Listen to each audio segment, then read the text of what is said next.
and Arabic students. Since October 7th, there's no question that the anti-Semitic has increased at Rutgers.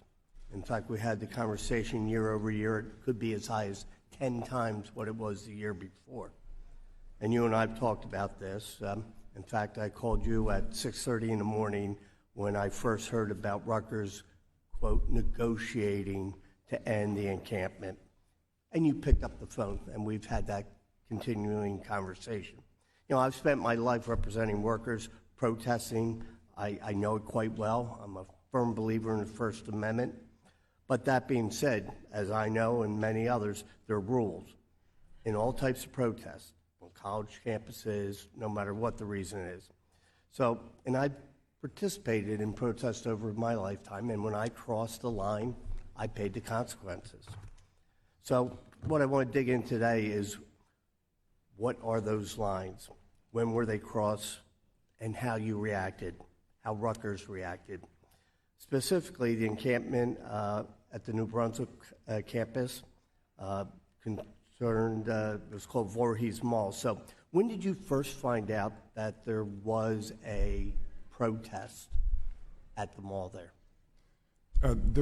Thank you for the question, Congressman. There was a protest that had been approved in our free speech zone on campus. I think that was a Monday, sir. And then the protesters, and that's a legitimate area, and the protesters then moved down to Voorhees Mall. It's about a 3-block walk, as you might recall, and started setting up an encampment. So I was learning of it as it was happening on that Monday. Were there any communication with the participants as they created or started the encampment? Communication from me, sir? From you, Rutgers police, any communication, or were they just allowed to? No. For any approved protest, there's a whole process people go through in order to register their space and how they want to proceed. And we have student affairs professionals and university police, the Rutgers University Police Department, RUPD, and security. So they were engaged with those activists from the very beginning and in an ongoing way.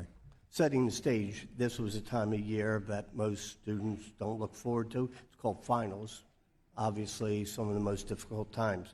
Were the participants advised that the disruption of finals, in this case, or other activities would not be permitted? The participants, it was made clear that we were going to allow the encampment and consider it a speech act in the spirit of First Amendment and free expression. But that encampment could not disrupt university processes, could not bar people from entering buildings, could not be disruptive in terms of excessive noise. So I only have 10 seconds, and I'll be able to finish the line of questioning. But certainly, we're going to continue on this time frame so we can get a better understanding. Yield back the balance of my time. Thank you, Mr. Norcross. Mr. Wahlberg, you're recognized for 5 minutes. I thank you, Madam Chairman.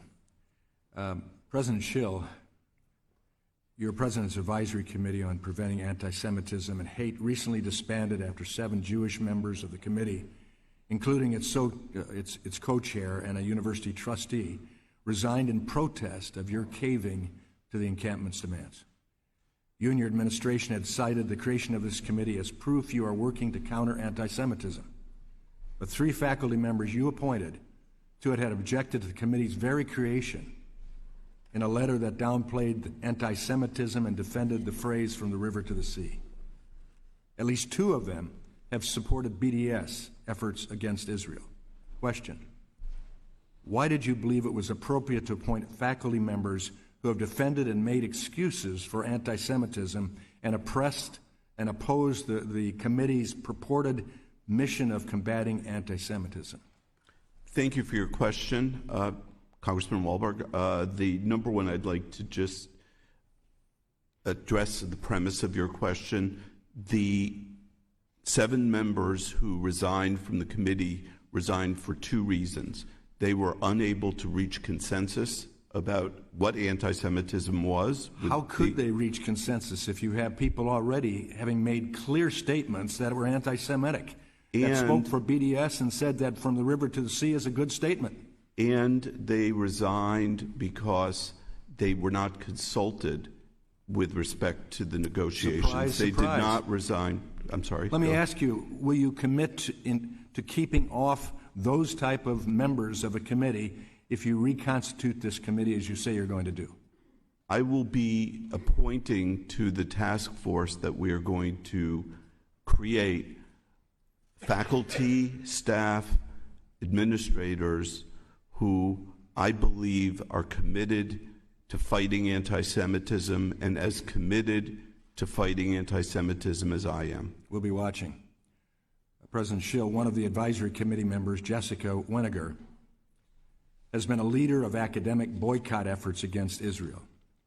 She's also referred to, and I quote, Zionist media and condemned, quote, white liberal dialogue politics, and she signed a petition defending a Palestinian terrorist who murdered 2 Israeli college students in a bombing. Do you acknowledge Professor Weniger as grossly unfit for a committee meant to combat anti-Semitism?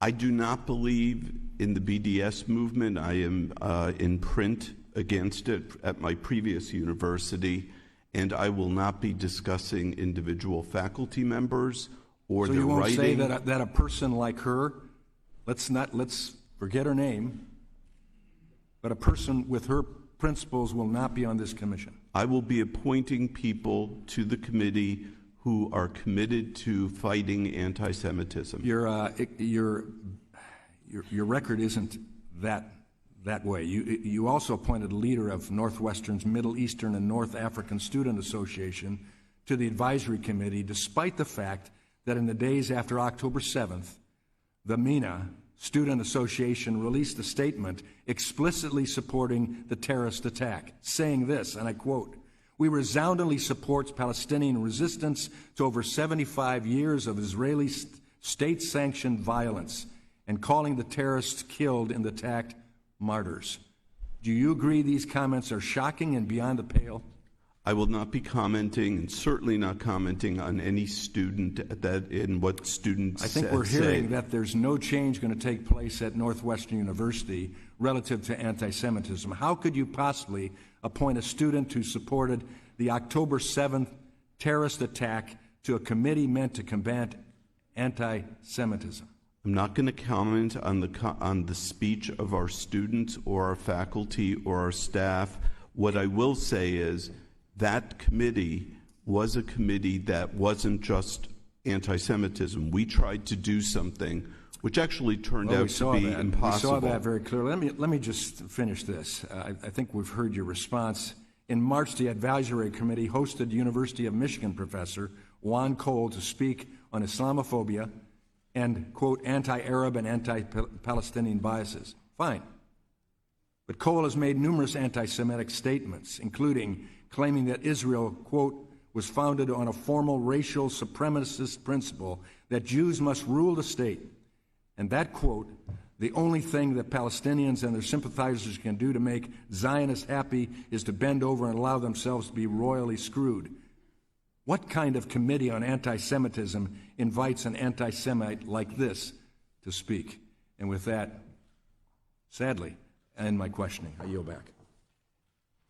The gentleman yields back. Ms. Bonamici, you're recognized for 5 minutes. Thank you, Madam Chair. Thank you to the witnesses. Once again, I reiterate that we must stand together against anti-Semitism and do more to combat the harassment of Jewish students. There has been an undeniable rise in hate speech, including anti-Semitism and Islamophobia, on college campuses across the country. And although I realize that institutions must be held accountable, continuing to schedule repetitive politicized hearings to attack college presidents will not solve the scourge of anti-Semitism. We need to work with experts on anti-Semitism, legal scholars with expertise in the area, people knowledgeable in the field who could help us determine what the government response can and should be to the increase of anti-Semitism and racial hostility on campuses. Mr. Lawrence, thank you for so clearly articulating the value of higher education and why it's important to promote discussion in ways that respect free speech while keeping students safe. And as I've mentioned in this committee before, the American Jewish Committee, Jewish Federations, the Anti-Defamation League, and others have expertise. we can draw on.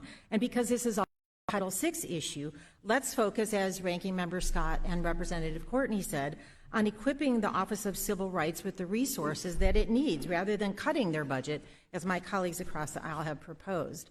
And I also want to note, as I did recently in the subcommittee, that my colleagues across the aisle expressed concern about anti-Semitism on college campuses, but we do not see the same concern when anti-Semitic comments and tropes come from their side of the aisle. For example, just a few days ago, the Truth Social account of Donald Trump included an outrageous video with Nazi-like language about a unified Reich. Did any of my colleagues on this committee call that out and ask the candidate that most of them have endorsed for its removal? It baffles me that some people are opposed to anti-Semitism when it's politically convenient instead of whenever it rears its ugly head. I'm also concerned about any suggestion that the first step to address protests should be to call police. It doesn't work in some cases, and as both Presidents Schill and Holloway and Chancellor Block noted, oftentimes many of the people protesting are not students, further complicating the issue. Northwestern and Rutgers both reached agreements with student protesters to address campus safety concerns while recognizing free speech rights. These agreements involved a shared learning environment that fostered the exchange of ideas between schools and school administration, actions that are directly in line with the university's academic message and mission. So, President Schill, in your testimony, you discussed how you identified 3 options to address the encampment on Northwestern's campus.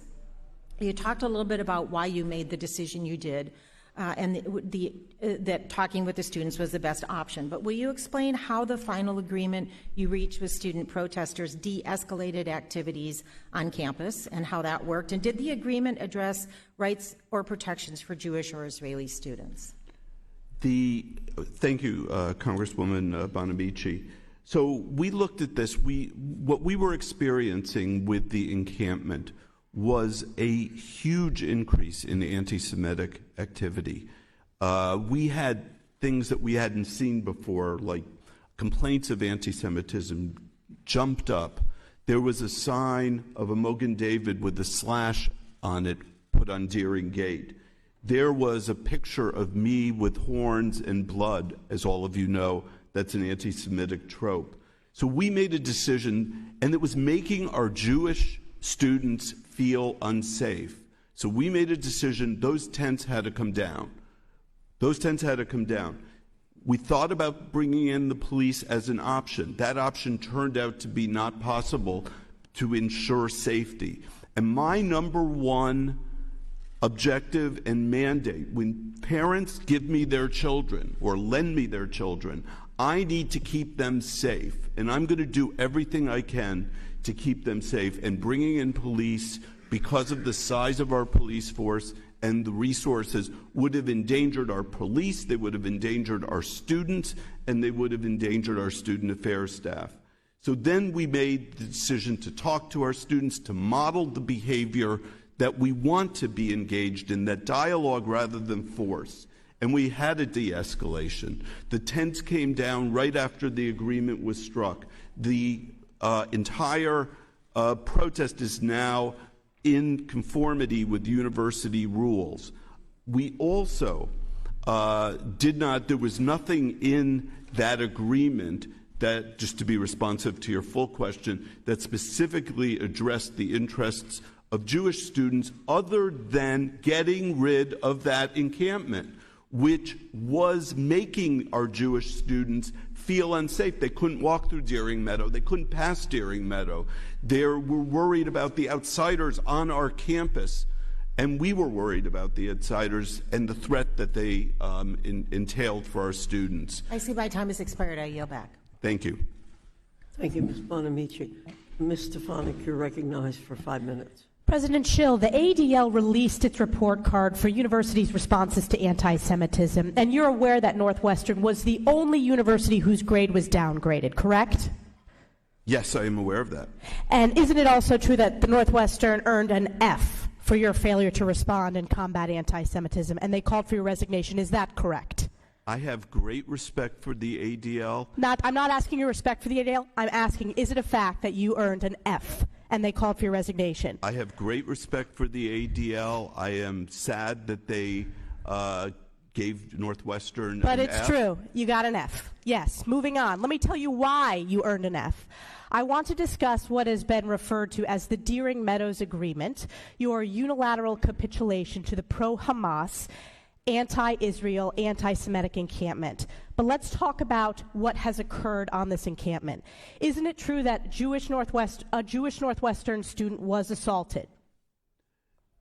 So I want to question the premise of your question. No. I'm asking the questions. You're answering. Wasn't My it true? answer No. is it is not a capitulation. I'm asking the question. You're required to answer. Isn't it true that a Jewish Northwestern student was assaulted? There are allegations that a Jewish student was assaulted. We are investigating those allegations. Isn't it true that a Jewish student was verbally harassed and stalked to Hillel? There are allegations of that sort, and we are investigating them. Isn't it true that a Jewish student wearing a yarmulke was spat on?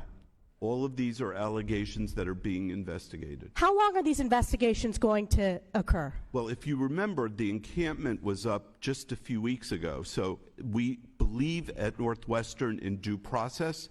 We believe in investigations. We believe. So when are the investigations going to be finalized?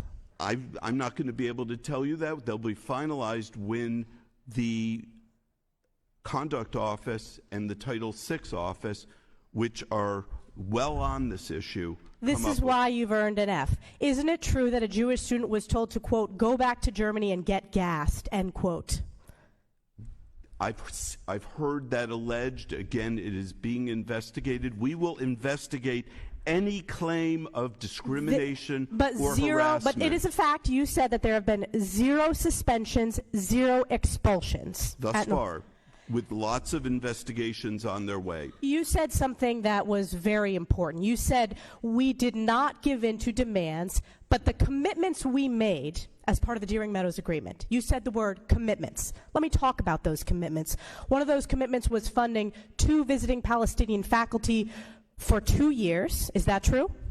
This is part of a program that we have had. We have used it with Afghanistan, Ukraine. It's for war-torn But isn't it true? I'm asking countries. you. Okay. The other one is you will fund the full cost for 5 Palestinian undergrads. That is also part of the program sponsored by our Buffett Institute. It is not a new program. It exists for people whose education and research has been interrupted. It was announced as part of the Deering Meadows Agreement. Is that correct? It was it was a goal set forth in the Deering Meadow Agreement.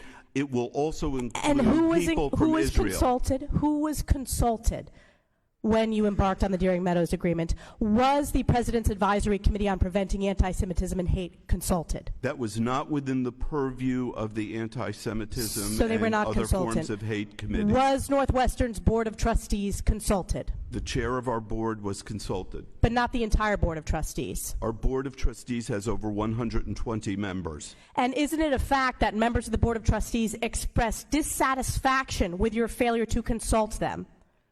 There's been some members of our Board of Trustees who have expressed dissatisfaction that they were not part of the decision-making. Did you consult with the General Counsel of Northwestern or an outside counsel on the Deering Meadows Agreement before it was agreed to? Yes.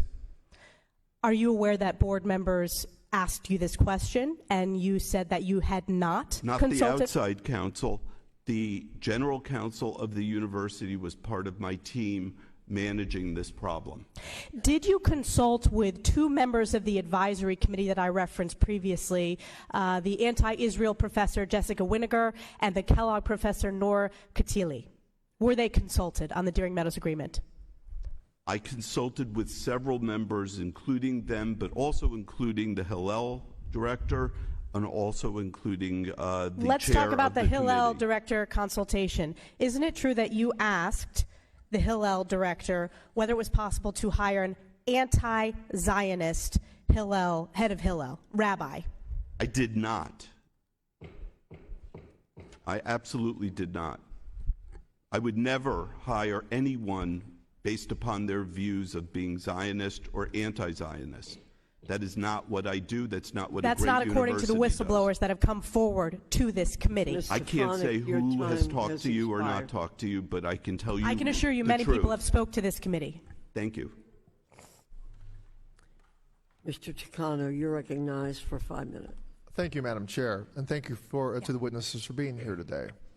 I'll begin with a few questions for the current presidents. And if you would please just answer with a yes or no if possible. My first question is, should colleges and universities be places where the right to free speech and free exchange of ideas is protected? President Schill. Yes. Mr. Holloway. Yes, sir. Chancellor Block. Yes, sir. At the same time, do colleges and universities have an obligation to keep students safe from harm and ensure that they're able to study and attend class without impediment? President Schill. Absolutely. President Holloway. Yes, sir. Chancellor Block. Yes, sir. Have your schools taken substantive steps to eliminate discrimination, including anti-Semitism, as defined by Title VI? President Schill. Yes, but we need to do more. Got it. President Holloway. I agree with Mr. Schill in the same way, yes, but we are always a work in progress. We're committed to it. Chancellor Block. I would say the same. We've made progress. We have programs. We need to do more. Great. University of California, Riverside, which is in my district, was the first school in the UC system to reach a peaceful resolution with student protesters. Students had set up an encampment on Monday, April 29th, and following negotiations between college administration and the leadership of the protest, the encampment was dissolved peacefully within a week without a single arrest. Chancellor Kim Wilcox, announced the terms of the agreement in a letter to the UCR community. Classes and final exams continued, and the commencement ceremony will be in just a couple of days. My university is leading by example, but my Republican colleagues are characterizing any agreement made between university administrators and student protesters as, quote unquote, conceding to the mob. Mr. Lawrence, in your experience as the former president of Brandeis University, what are the hazards of immediately punishing campus protesters rather than opening a dialogue between administrators and students? Thank you for the question, Congressman. There are two main concerns here. One, we always have to remember that even in these tense moments on campuses, we are an educative institution. We are educators. So the goal is to engage with students to the extent possible as part of the education process of all of the issues that are involved.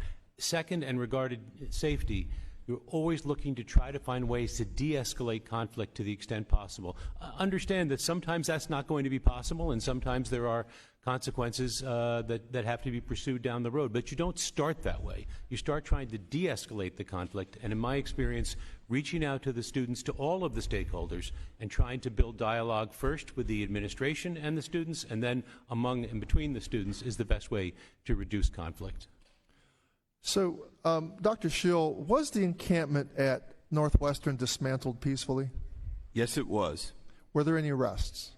There were no arrests needed. And Dr. Holloway, the same question. Was Rutgers encampment dismantled peacefully? Yes, it was, sir. Were there any arrests? No, there were not.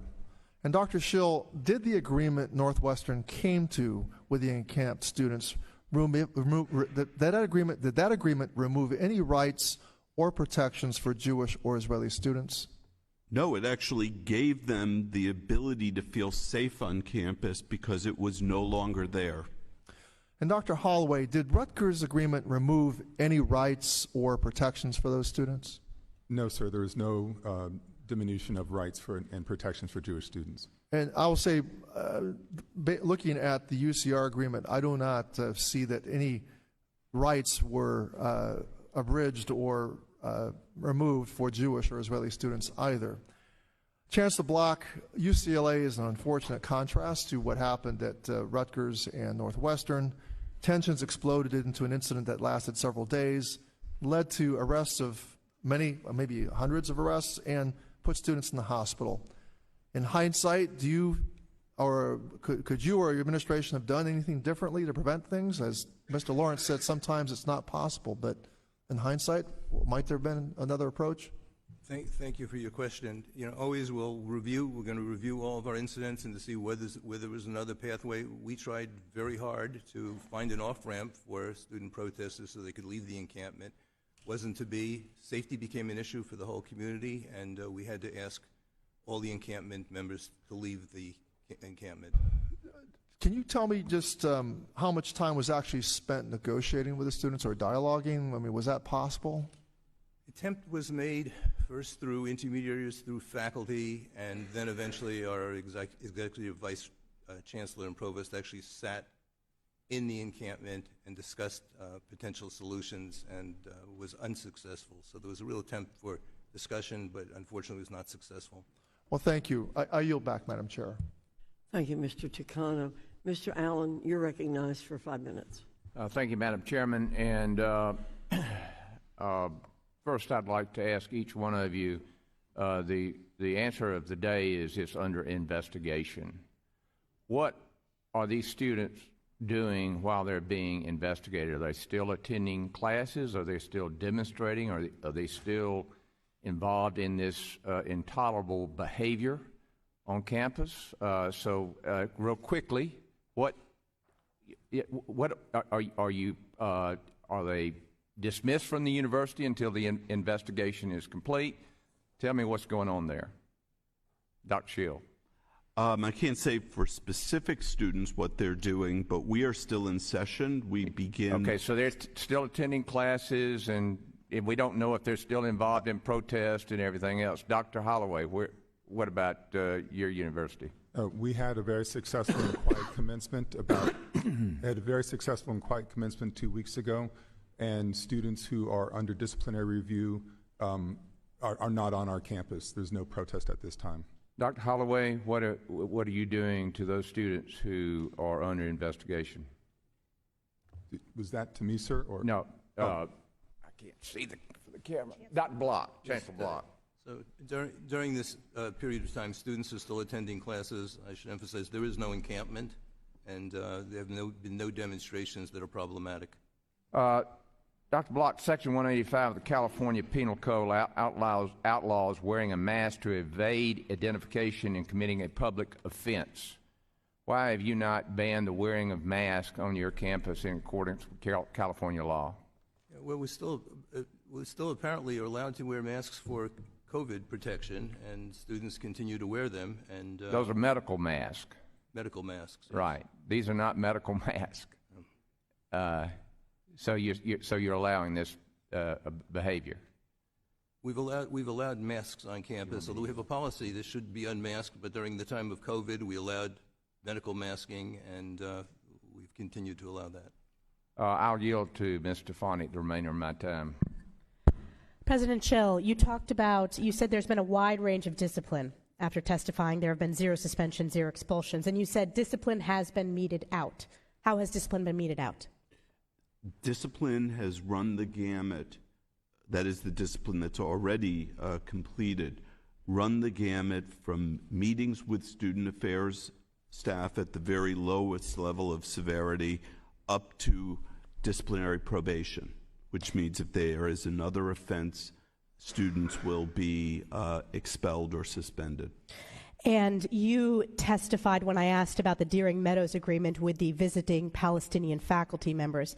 Isn't it true that the university committed to fundraise above and beyond its current commitment as part of the Deering Meadows Agreement? I did not commit. I don't know who told you that. I'm reading it from the statement put out by the university that says, quote, the university commits to fundraise to sustain this program beyond this current commitment, end quote. I'm reading your words put out by your office. That is a program that is not just about the Middle East. That is a program that is about war-torn areas all across this world. But so Ukraine, for example, would be included. Isn't it a fact that that was part of the agreement to increase the commitment to that? I don't think the agreement increased the commitment. It did. I'm reading it for you. You put this out from your office. Quote, the university commits to fundraise to sustain this program beyond this current commitment. Is that no longer part of the Deering Meadows Agreement? When I hear beyond this commitment, I'm reading what your office put out. Are you asking me to interpret what my office I'm asking put out, you, or isn't are you that the just fact? reading it? What does beyond this current commitment mean? What I read that to be is beyond this current commitment, the rest of the world, and over time. That's not, it's specifically focused on the Palestinian faculty members. Let me ask you this. But we're also going to be including Israeli faculty members. It doesn't say that in the commitment. Why didn't you include Israeli faculty members when you put out the Deering Meadows Agreement? Because the Deering the Meadows Agreement, which actually I never called it that, but the Deering Meadows Agreement was just a framework of an agreement that was reached with students at 4 o'clock in the morning. At the pro-Hamas encampment. If you would like to see the entire program, go on our website, and that will explain it to you, and you will see. No, I'm asking you about what the university put out. There is no mention of Israeli students or Israeli faculty. Isn't that the case? In the agreement that we reached, that there wasn't Israeli students there or Jewish students there. Because they weren't consulted. Isn't that the fact? Jewish and Israeli students were not consulted. Jewish and Israeli students were not consulted with Exactly. respect to Yield the back. agreement. Exactly. And it Yield would have been back. impractical to do that, Representative Stefanik, with all respect. Dr. Adams, you're recognized for 5 minutes.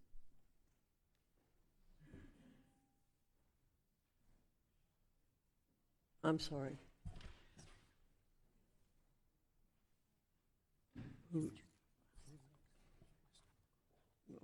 Mr. Norcross, you're recognized for 5 minutes.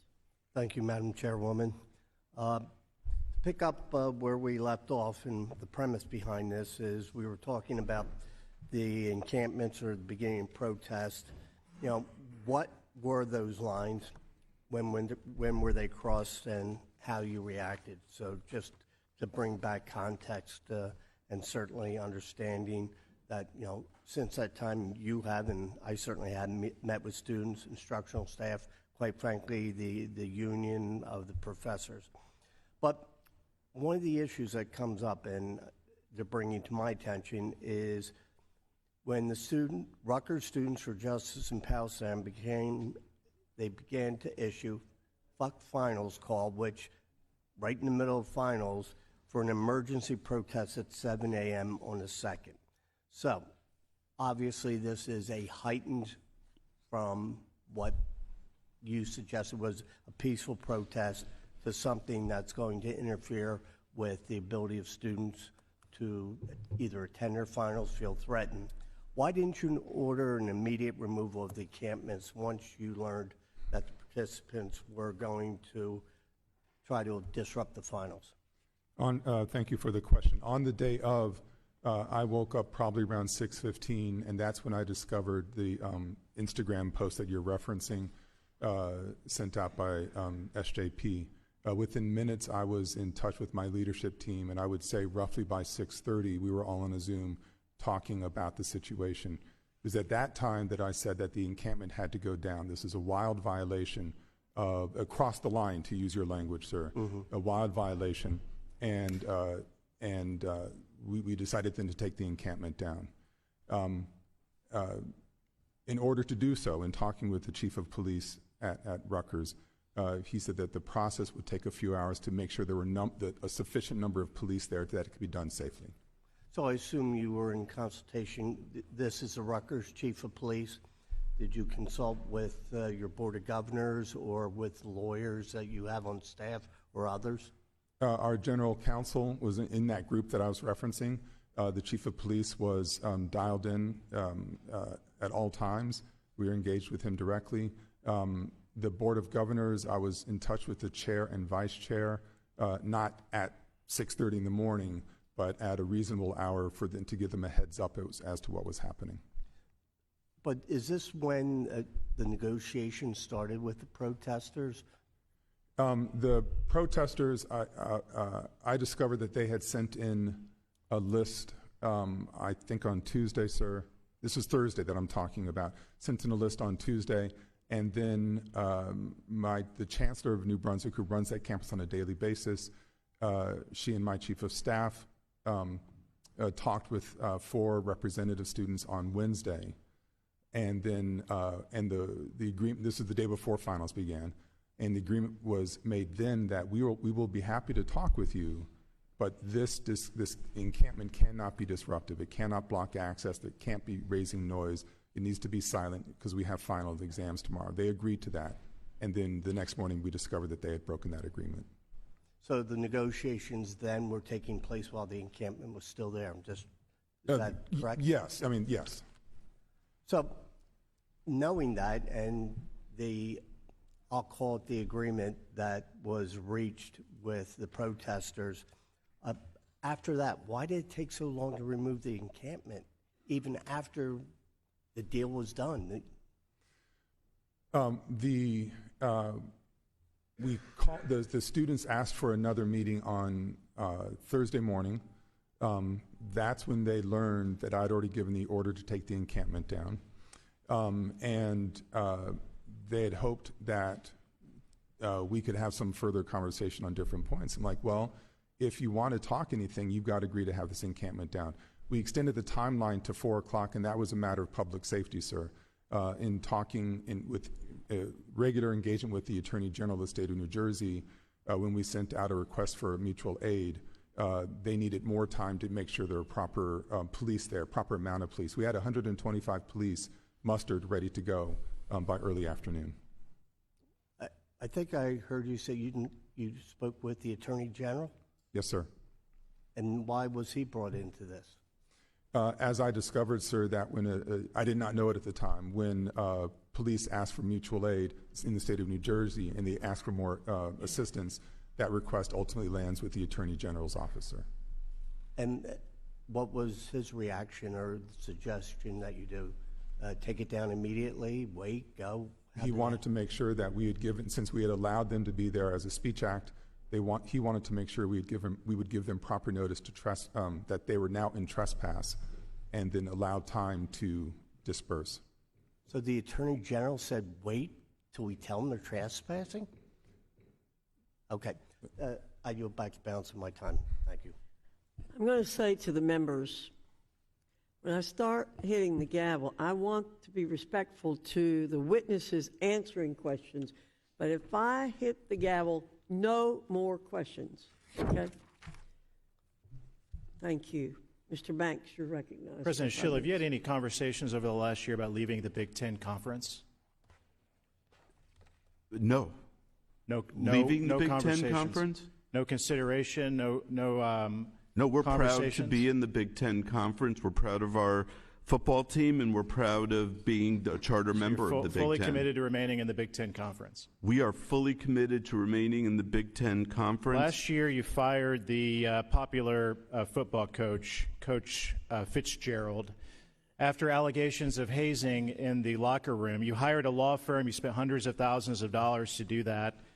That law firm came back with a recommendation to give a 2-week suspension of the football coach because there was no credible evidence that he was aware at all of the harassment or the hazing allegations in the locker room. You issued that 2-week suspension, correct? I feel like this is a matter, as you know, former Coach Fitz is suing us, and you're asking for facts, and your premise is inaccurate, but I don't think... Don't accuse me of that. That's, well, that's it's outrageous. Wrong, what because you let me get to my point. Okay. Because I think your performance here has been very embarrassing to your school. You after 72 hours, you gave him a 2-week suspension, and then you received a lot of backlash from the left-wing mob, including a letter from 6 professors who attacked you and said that wasn't good enough. By the way, 3 of those professors were also, they also attacked you later for creating the Committee on Anti-Semitism and Hate. You responded to that left-wing backlash as well. So then you fired the popular football coach 72 hours later after you originally gave him a 2-week suspension. Here's what's relevant, Mr. President. You said that the decision to originally suspend Coach Fitzpatrick was mine and mine alone, as is the decision to part ways with him. So it was your decision alone. Let me ask you about Stephen Thrasher, who's one of the goons in the photo behind me. He's a professor of journalism at Northwestern.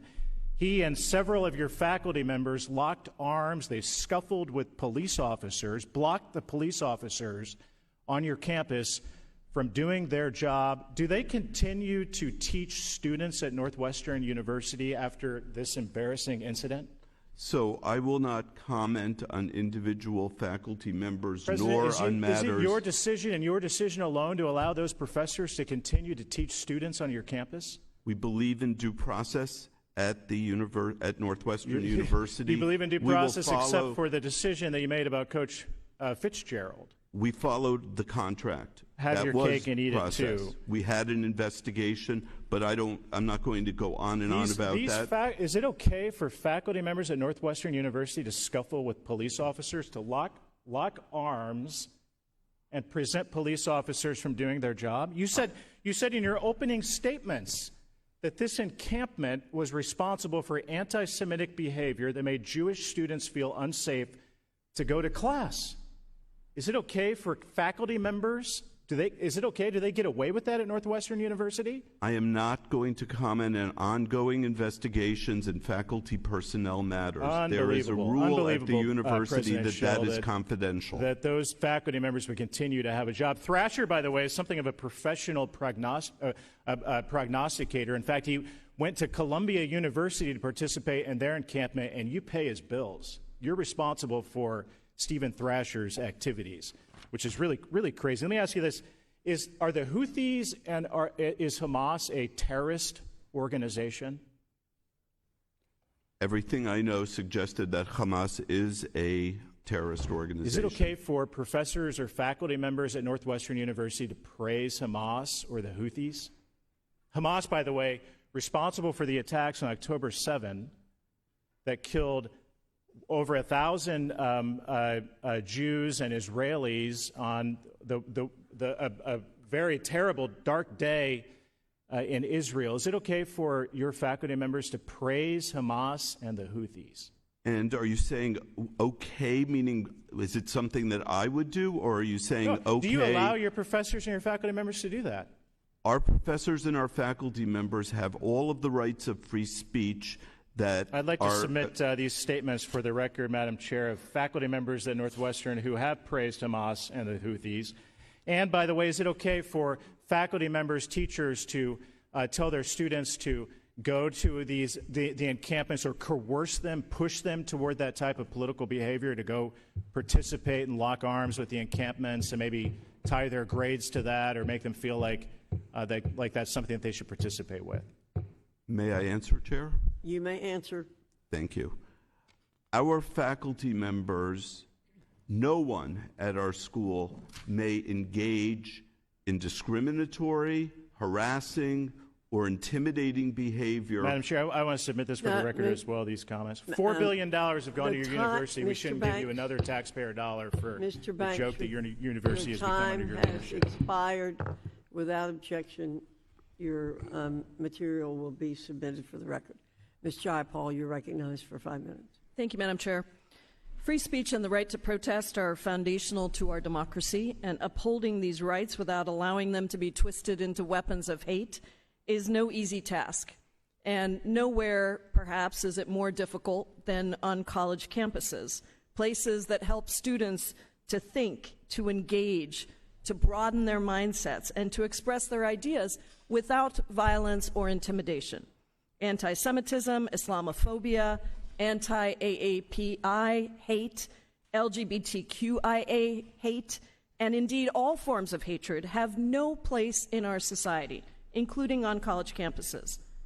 The history of protest on college campuses is mirrored in today's history. In today's protests, as college administrators, protecting all of your students and allowing your campuses to remain as communities of free debate is your responsibility. So instead of using these hearings for political bullying purposes, which is what the majority seems to do, and if you want to be embarrassed about something, perhaps be embarrassed about the fact that this majority has not been able to govern in this cycle without being saved by Democrats. I, for one, am interested in hearing and learning about what successful negotiation and de-escalation looks like in the context of protecting students and free speech. Mr. Schill, I'm a proud MBA graduate from the Kellogg School at Northwestern University. In fact, many of my courses were about negotiation and mediation. And you have described college presidents as being between a rock and a hard place in a recent op-ed, and certainly we see that. I agree completely with your eloquent comments on the need to fight the scourge of anti-Semitism on our campuses and everywhere, and I appreciate your own lived experience and your work to do that. You did not mention other forms of hate that have also arisen against Palestinian, Arab, and Muslim students on your campus. Do you have the same level of commitment to fight that kind of hate against those students? And can you tell me what efforts you are taking to address safety concerns for those communities? Absolutely. Any form of hate, any form of discrimination or harassment based upon Title VI or other rules at the university, we will investigate any complaints, and we have gotten complaints that sound in Islamophobia, and we will investigate them. We will also protect all of our students, whether on campus or off campus, and we will connect and communicate.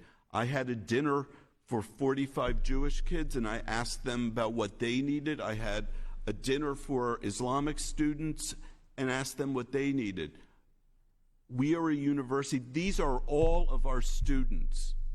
Everyone is part of our community, and I owe an obligation.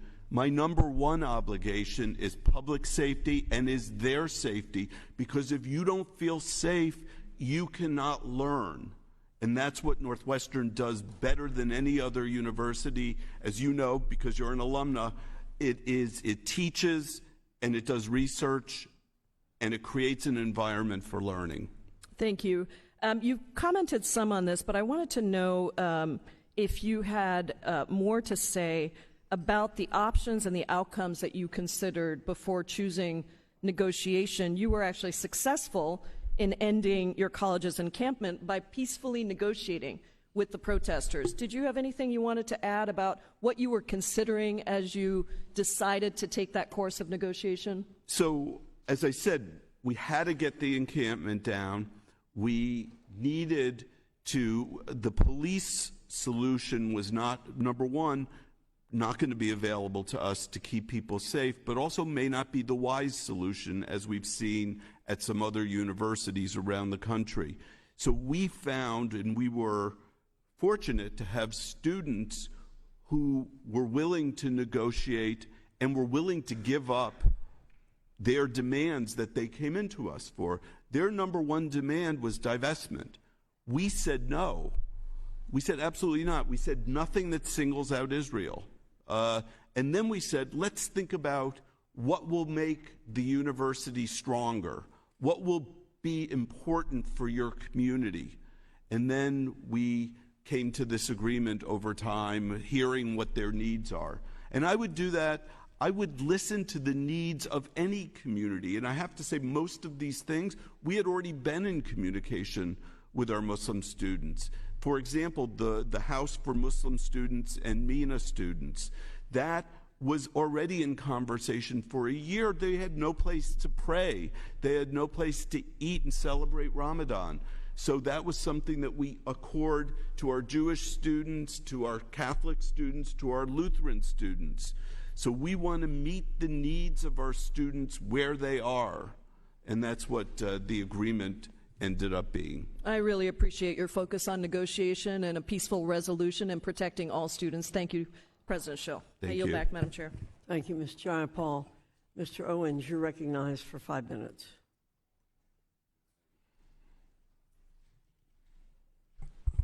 Thank you. Thank you very much. Let me just start off by saying that courage and leadership finds itself in the moment. And I must say, we, as a nation, we're seeing that it was not available. We did not see that in these college campuses. What I think we were looking for was strength, fairness to all, including our Jewish students, wisdom, and the recognition that hatred cannot be negotiated with. I'm really curious. I'm trying to understand how you have negotiations. And by the way, President Schill, would you have the same patience, the same strategy if these were KKK white supremacists that were trying to negotiate that was actually attacking and intimidating black people? Would you have the same patience with that? What you did Representative Owens, thank you for the question. I'm not going to engage in hypotheticals like that. This is how you deal with hatred. I'm trying to give you a kind of understanding that we're talking about Jewish students. If it was black students against KKK, instead of pro-Hamas, would you deal with them the same exact way as you dealt with these two students? I'm not going to engage in hypotheticals. All right, so the answer is no. Okay. Let's move on. I'll just say this. It's striking that you decided to negotiate a sweetheart deal with pro-Hamas students and professors who denied October 7th. Either they deny it, they celebrate it, or they simply don't care. I look at that as pure evil. Mr. Schill, now, how much money has Northwestern University received from Qatar sources, including Qatar-connected entities at the Qatar Foundation? The amount that we have received from the Qatar Foundation to fund our campus in Qatar, all of the resources that we have gotten, there's been a lot. It doesn't take, I'm looking for short answers. I only have about 3 minutes left, please, okay? So how much? I don't have the dollar number. You have a check that says that. Let's say between 500 and you have 7 a check million, that says that amount. Okay? Every dollar has gone to the operation of the campus or the management of the campus. Would you mind doing me? We'd like to have a complete, transparent accounting to just how much exactly is coming from this. Now, are you aware this is the same Qatar government that has partnered with the currently harbors the leaders of Hamas and estimated to have given the terrorist organization of Hamas about $1.8 billion? Are you aware of that? Qatar? They are harboring those leaders at the with the knowledge. Are you aware that the United States government supports yes or no? that and has supported Are you aware that? $1.8 billion has been given to Hamas from Qatar? Pardon me? Are you aware that terrorists has given that Qatar has given the terrorists $1.8 billion to Hamas? This is not my area of expertise. All right, you're not aware. Okay. Are you aware that the Iranian officials travel in and out of Doha to meet with Hamas? This is not in my area of expertise. Do you think, if this was true, do you think it would be a good idea for the University of Northwestern to partner with a government that harbors terrorist Hamas and Iranian operatives who fund terrorism? Yes or no? I'm not going to engage in yes or no answers. Obviously, you don't have a problem with that. Northwestern's School of Journalism is a formal partnership with. I'm sorry, telling me what my views are. A formal partnership with the Qatar media outlet Al Jazeera. Did you know that? I'm sorry? Did you know that your Northwestern School of Journalism is a formal partnership with Al Jazeera? I, in fact, just found out about that last week. Okay, well, let me make you aware of it then, because Al Jazeera, because of their pro-Hamas reporting, the Secretary of State, Anthony Blinken, asked the Qatar Prime Minister to tone down Al Jazeera's anti-Israel incitement. Also, it was Israel, Saudi Arabia, Jordan, and Egypt that had blocked Al Jazeera because of their pro-Hamas mouthpiece. My understanding is that you have a contract with the Qatar Foundation that expires at the end of 2027-2028 academic year, which now that you know about Qatar, would you be willing to, or are you going to still renew that contract? The review of that contract is being done by the provost office, and okay, it will so be. It is, so I'm sorry. I just finish I'm the sorry. answer? These are really short questions. Knowing that Al Jazeera is a mouthpiece for Hamas, are you willing to end that partnership? The decision with respect to the Qatar campus is ultimately the Board of Trustees, and I actually am concerned by the agreement that you're talking about with Al Jazeera. And we are going to look into it. Yeah, okay. This is an issue that I'm thankful we're pulling the curtains back, because this is not just beginning now. Obviously, it's been going on a long, long time. We're going to make sure we keep follow up on this. Thank you, and I'll yield back. Mr. Owens, your time has expired. Mrs. Manning, you're recognized for 5 minutes. Thank you, Madam Chair. Thank you to our witnesses for being here today. Clearly, none of you were prepared for what happened on your campuses after October 7th. And I have spoken with Jewish students, faculty members, alumni who have described countless horrifying and relentless incidents of harassment, intimidation, the use of Jewish tropes, the putting up of leaflets and the tearing down of hostage posters, the isolation of Jewish student groups, of Jewish students rather, forcing them to leave official student groups, from student government to dance troops. Students were unable to get to class. They were afraid to go to the dining rooms. They could not study. They had classes and exams canceled.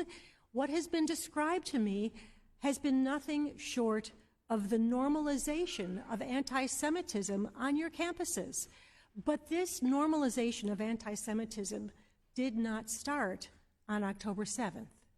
It predated that date by many years, and it reflects a failure to take anti-Semitism seriously, a failure to treat anti-Semitism the same way you would treat any other kind of discrimination.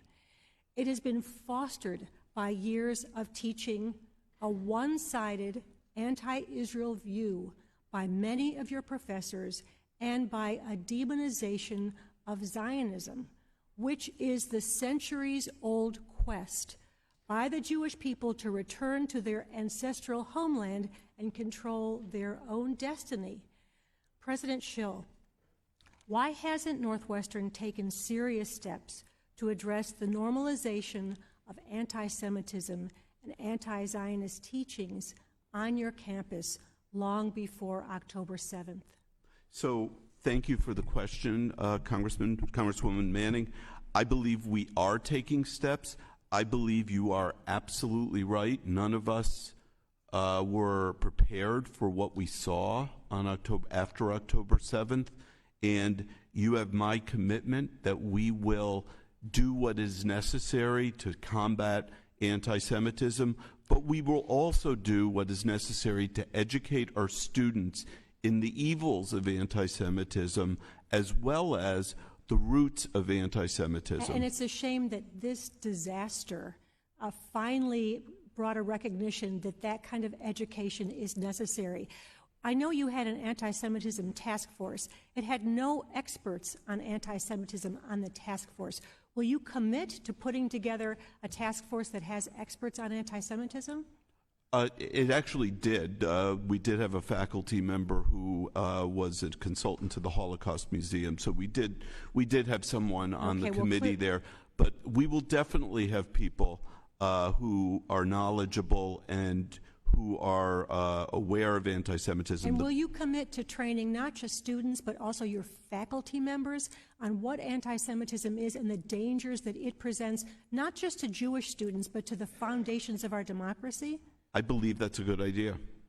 Thank you. Chancellor Block, same question for you. Yes.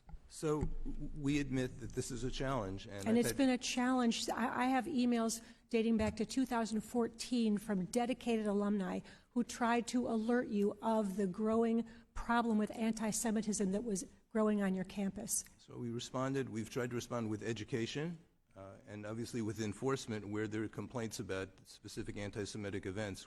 We developed an online training module on anti-discrimination. We bolstered the part on anti-Semitism. We have an orientation. Are all your students required to take anti-Semitism training? They're not required to take anti-Semitism. The anti-discrimination module is recommended for all incoming students. Approximately 90% of our students take an online training for it. It's talked about at orientation. And does that include anti-Semitism training? It has anti-Semitism discussion. And do you think it needs more? I think we need to do more. I would agree. And do your faculty also need to take that anti-Semitism training? I think faculty could benefit also from understanding the challenges of our students today, and I agree. Okay. And President Holloway, same question to you. By the way, I have been at college in my district, so I understand your roots. Thank you, ma'am.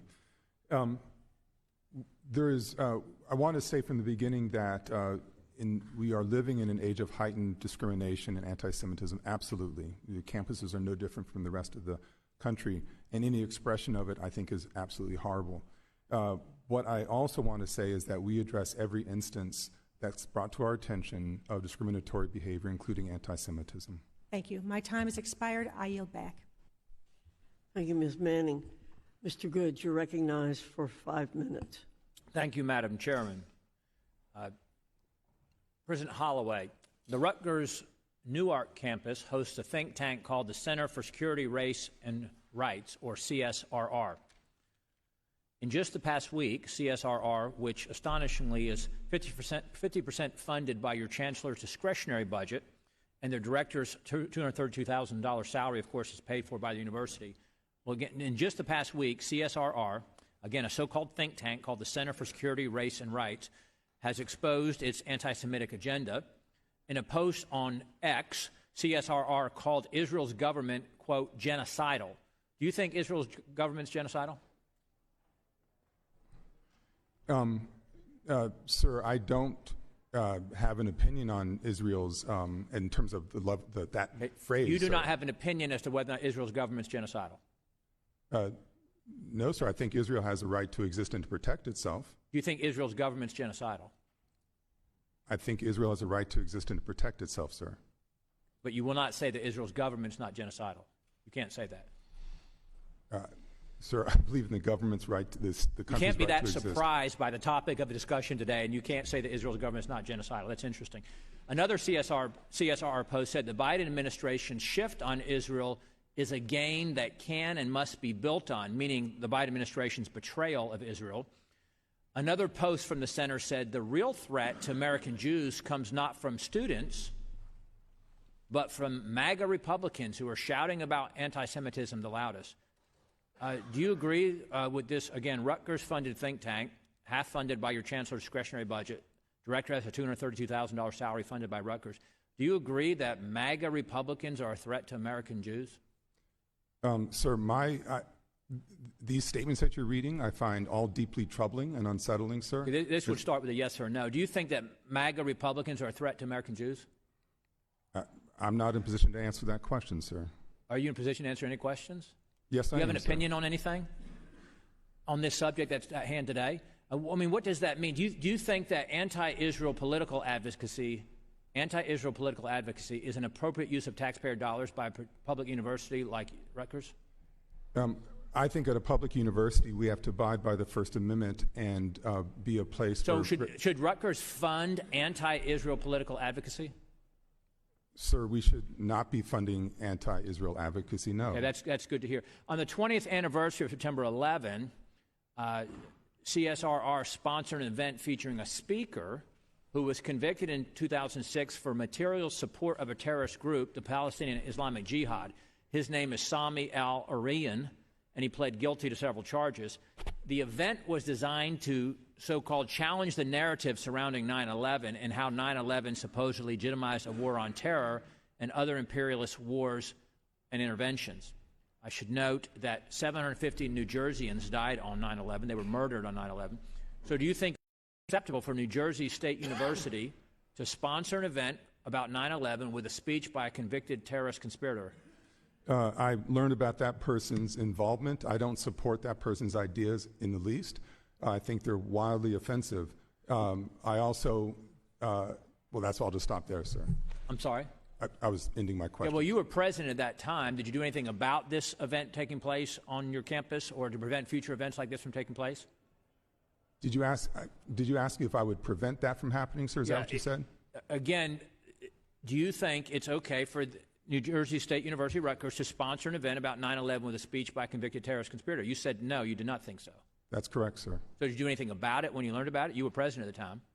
Sir, we are a community of 100,000 people. There are events happening on every day of the campus that I'm not aware of at any given moment. Okay. As noted before, the director of CSRR, Sahar Aziz, has made numerous anti-Semitic statements, again with her $232,000 Rutgers-funded salary. She signed a statement condemning, quote, the racial supremacy of Jewish Zionist nationals, saying that Jews are more privileged than Muslims and delegitimizing both Israel and the U.S. as, quote, racist settler colonial states. Given that statement and her center's anti-Semitic pro-terrorist activities, do you think it's appropriate for Rutgers to continue to fund this office and pay her salary of $232,000? Is that okay? Is that cool with you and Rutgers? There's very little that I find easy about the center, sir. I personally disagree deeply with a lot of the ideas that are come from that center. But are you going to close the center, or you just keep on funding it, keep paying that salary?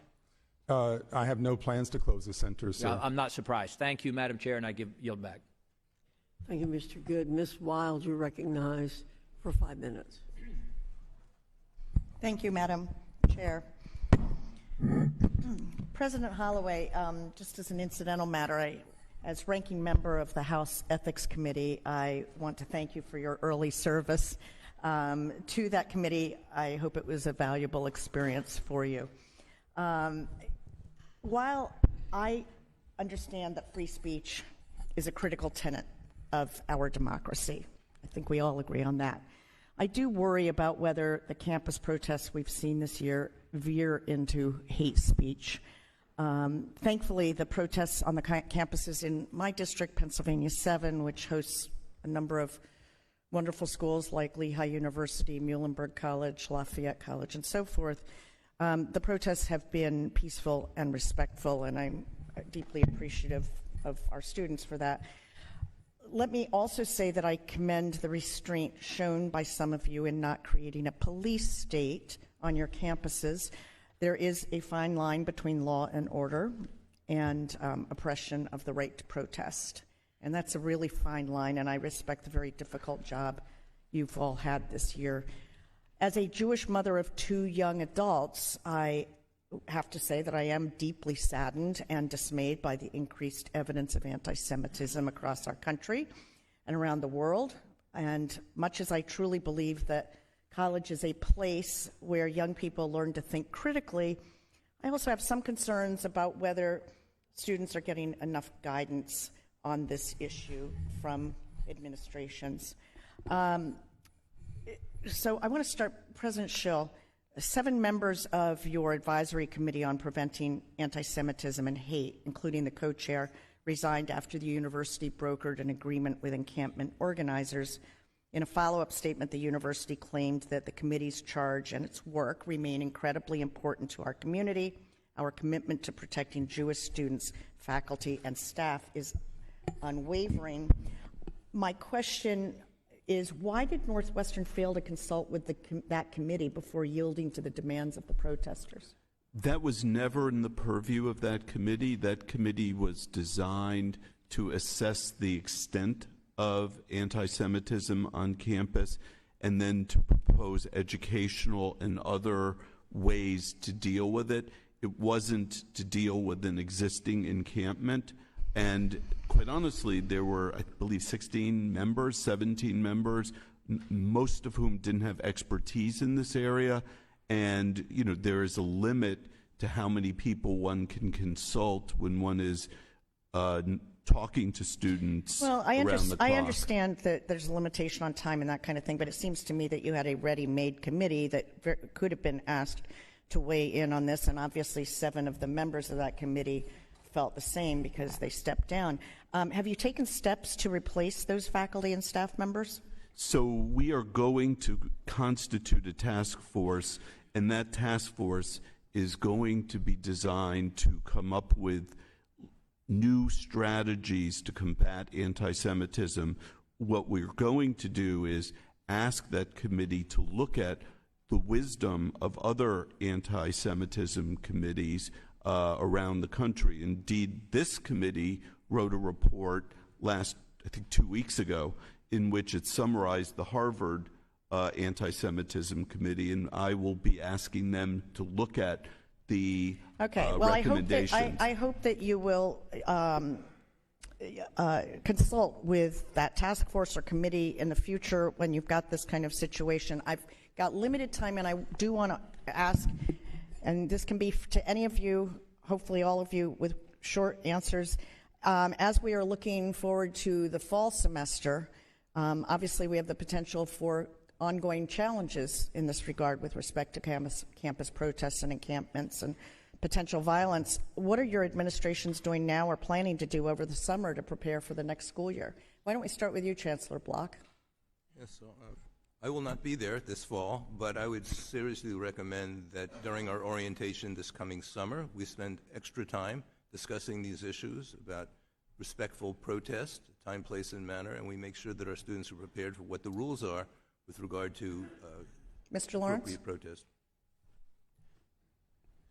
I think these are always learning opportunities on our campuses, and we shouldn't be surprised in a polarized time and a challenging time for the nation that we see that exhibited on campus. So I think this is an opportunity to talk about protest, but also about a conversation over differences and all of us on campus and throughout the society can play a role of role modeling for students how we have conversations between and among people who have very strong differences of opinion on fundamental issues. Exactly. That's exactly my point. And I know my time has run out, so what I would ask of all of you is that you give very careful consideration to how you're going to approach this in the upcoming school year, and perhaps submit to the committee your ideas, which I hope will be some sort of template for other schools. Thank you very much. I yield back, Madam Chair, and thank you for the accommodation. Thank you, Ms. Wild. I think you've asked a very good question. Ms. Steele, you're recognized for 5 minutes. Thank you, Dr. Fox, and thank you all the witnesses coming out today. And Chancellor Block, you've been talking about this was really peaceful protest, and UC system, under UC system, unless absolutely needed, that you cannot really use law enforcement. But you know what? If you watch that video, that person physically slapped the Jewish student and removed the Jewish student's head covering and pull out a taser and follow that person. I hope that you found out that who that person is, belonged to your university or students, and whoever that was. And I hope that you found out and you did certain, you dealt with him, I hope. And you know what? That should not happen for the Jewish students. And your school that had the, I'm going to just move on to that. Hamas-leaning faculty members offered extra credit and better grades for those who took part in chaos and disruption caused by campus, the terrorists. This is just really not heard of. And what did you do? Did you discipline this professor, or did you really do something, or you are investigating? And then what's going on? You know what? This should not happen in the university campuses, such as UCLA. It's prominent university in California, not just California, but in the nation. So what did you do about it? Congressman, thank you. Congresswoman, thank you for your question. I'm unaware of the incident of offering extra credit to it. I'm just not clear of that incident. I'm happy to look into it, but that particular incident... I really cannot hear you. Could you pull your microphone? I'm sorry. That particular incident, I'm not fully aware of the one you're talking about. We do know there have been cases where a faculty member has offered extra credit to go to a tutorial on Gaza, but offered the same credit to go to other events on campus, including an event at our Nazarian Study for Jewish Studies. But the incident you're talking about, I'm sorry, I'm not familiar with. I will make sure I'm aware of it and see how it was disposed of. It may have been handled by Student Affairs. I'm not certain. Well, Chancellor Block, I am aware of it, and you don't. That's really, really odd, because you are head of your university.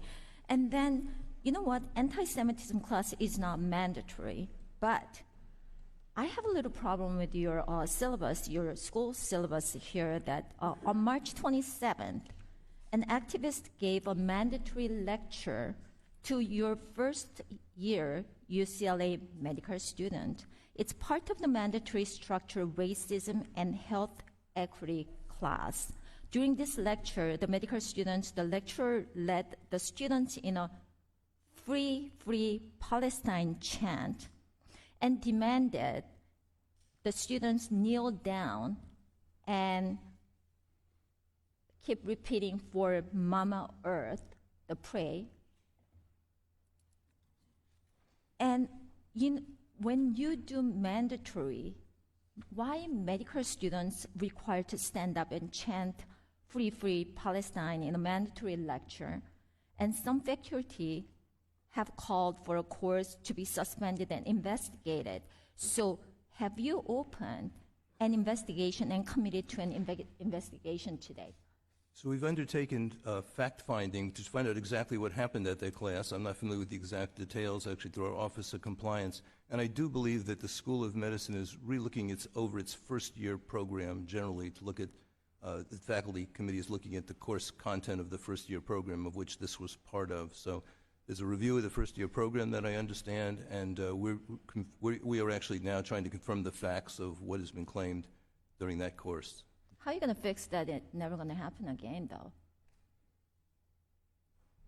I think this is one where, again, let's find the facts out first of exactly what happened, and then we'll figure out what the remedies should be to make sure that appropriate behavior occurs in classrooms. So UCLA receives a lot of federal funding. In fact, over $1 billion per year just for research. It is a good use of taxpayer funds to invite speakers who refer to the October 7th massacre as justice. Do you condemn the fact that someone at your university referred to an October 7th attack on Israel? They killed 1,200 people, and hundreds of people were kidnapped as justice. Well, I'm not familiar with exactly the individual you're talking about. I think that would be a personnel issue. I am deeply offended by statements like that. That's personally offensive to me, particularly hurtful, and I just would like to learn more about it. Chancellor Block, it seems like I'm not really getting any answers from you, but you know what? I hope these public universities, especially getting federal fundings, and you know what? You really have to teach our kids how to think, not just brainwashing these kids. So thank you very much, Dr. Fox. I appreciate that. I am, thank you. Dr. Adams, you're recognized for 5 minutes. Thank you, Madam Chairman, and I want to thank the presidents and chancellors for being here today. Thank you for what you do. At your institutions, I served 40 years at Bennett College in Greensboro, and so, Dr. Holloway, I want you to know I did have the opportunity to know Dr. Trent, your grandfather, and to work with him during my 40 years there at the college.